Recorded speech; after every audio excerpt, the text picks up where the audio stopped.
গত 7 মাসে আপনি মাঠে যদি তৎপরতা দেখেন, সেখানে জামাতের তৎপরতা সিগনিফিক্যান্টলি চোখে পড়ার মতো। আসসালামু আলাইকুম বন্ধুরা, আশা করি আপনারা সকলেই ভালো আছেন। তো আজকে যে বিষয়টা নিয়ে আপনাদের মাঝে হাজির হয় সেটি হচ্ছে আগামীতে সামনে যে নির্বাচন হবে, তো সেই নির্বাচনে জামাতের অবস্থা কতটুকু বা তারা কি ক্ষমতায় যেতে পারবে কিনা, এটা নিয়ে অনেকেই অনেক ধরনের কথা বলছে। তো বিশেষ করে বিএনপি কিন্তু এখন দুর্বল হয়ে যাচ্ছে, আগের থেকে সমর্থন হারাচ্ছে। বিশেষ করে জামাত তারা কিন্তু এগিয়ে যাচ্ছে, মানে আগের চেয়ে অনেক এগিয়ে। তো আমার মনে হয় যে জামাতের একটা আশা আকাঙ্ক্ষা আছে, বা অন্যান্য কিছু দলের সাথে যদি তারা জোট করে অবশ্যই মনে হয় ক্ষমতা যেতেও পারে। তো এই বিষয় নিয়ে অনেকেই অনেক কথা বলছে, চলুন এরকম একজনের মুখ থেকে সে কথাগুলো একটু শুনি। গত 7 মাসে আপনি মাঠে যদি তৎপরতা দেখেন, সেখানে জামাতের তৎপরতা সিগনিফিক্যান্টলি চোখে পড়ার মতো।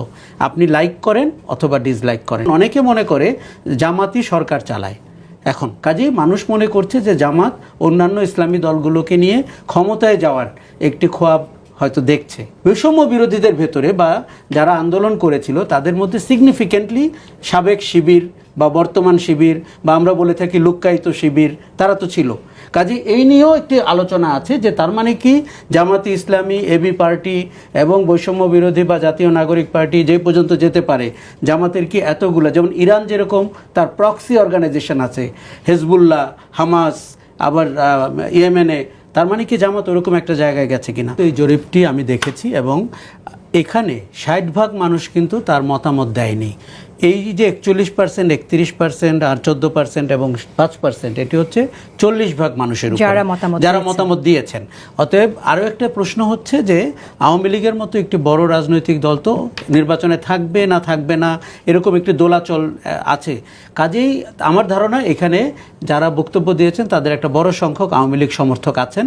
কাজেই তারা জামাতকে হয়তো ওইভাবে সামনে এগিয়ে রেখেছেন, বিএনপিকে স্বাভাবিকভাবেই তারা অতটা পিছিয়ে রেখেছেন। আপনি মনে করছেন যে কনস্পিরেসি? না, কনস্পিরেসি না, এটি মনে করি সাধারণ ভোটার কেন জামাতকে, আমি বলি কেন, তারা কিন্তু পারসেপশন দ্বারা পরিচালিত হন। গত 7 মাসে আপনি মাঠে যদি তৎপরতা দেখেন, সেখানে জামাতের তৎপরতা সিগনিফিক্যান্টলি চোখে পড়ার মতো। আপনি লাইক করেন অথবা ডিসলাইক করেন। সো এই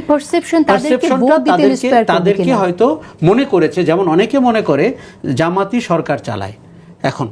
অনেকে মনে করে যে সরকারের ভিতরে তাদের শক্তিশালী সমর্থন রয়েছে এবং তাদের কারো কারো আচরণে সেরকম প্রকাশও পায়। যেমন প্রধান উপদেষ্টার বাড়ি ঘেরাও করে বসে থাকবো একজন অপরাধী বা একজন শাস্তিপ্রাপ্ত মানুষকে মুক্তি না দেওয়া পর্যন্ত। আমরা তো পরিভাষা বুঝি, 54 বছর হয়েছে বাংলাদেশের রাজনীতিকে অবলোকন করি, পরিভাষা দিয়ে বোঝা যায়। আপনি বিপদে থাকলে কি শব্দ বলেন, আপনি কিছুটা সুবিধায় থাকলে কি শব্দ বলেন, অতিরিক্ত সুবিধায় থাকলে কি শব্দ বলেন। কাজেই মানুষ মনে করছে যে জামাত অন্যান্য ইসলামী দলগুলোকে নিয়ে ক্ষমতায় যাওয়ার একটি খোয়াব হয়তো দেখছে, তাই তো। বৈষম্য বিরোধীদের ভেতরে বা যারা আন্দোলন করেছিল তাদের মধ্যে সিগনিফিক্যান্টলি সাবেক শিবির বা বর্তমান শিবির বা আমরা বলে থাকি লুক্কায়িত শিবির, তারা তো ছিল। কাজে এই নিয়েও একটি আলোচনা আছে যে তার মানে কি জামাতি ইসলামী, এবি পার্টি এবং বৈষম্য বিরোধী বা জাতীয় নাগরিক পার্টি যে পর্যন্ত যেতে পারে, জামাতের কি এতগুলো, যেমন ইরান যেরকম তার প্রক্সি অর্গানাইজেশন আছে, হেজবুল্লাহ, হামাস, আবার ইয়েমেনে, তার মানে কি জামাত ওরকম একটা জায়গায় গেছে কিনা। তবে তাদের রাজনীতিতে আপনি যেমনটি বলছিলেন যে যেইটি ভালো নির্বাচন, বিএনপির সাথে একবার জোট করে তারা কত পার্সেন্ট ভোট পেয়েছিল, জোট ছাড়া ইন্ডিপেন্ডেন্টলি করে তারা কত পার্সেন্ট ভোট পেয়েছিল। আমরা কিন্তু দেখেছি যে ধর্মভিত্তিক রাজনৈতিক দলের একটা নির্দিষ্ট ভোট আছে। এর বাইরে যেতে হলে আপনাকে যে রাজনীতি করতে হবে সেটি হচ্ছে যে উদারপন্থী রাজনীতি করতে হবে। কিন্তু সেটি তারা হয়তো কেউ কেউ মুখে বলছেন, যেমন আমরা প্রায় দেখি দুটি বড় দলের দুজন নেতা মুখে কিন্তু দারুণ করে কথা বলেন, কিন্তু কিছুক্ষণের মধ্যেই বোঝা যায় তার দল সেটিতে আছে কিনা। কাজে এই যে ভোটের পার্সেন্টেজ আপনি দেখতে পারেন, দেখুন ভোট কিন্তু পানির মতো না যে একটি পাত্রে ধারণ করা হয়েছে এবং সারা জীবন ওখানে বসে থাকবে।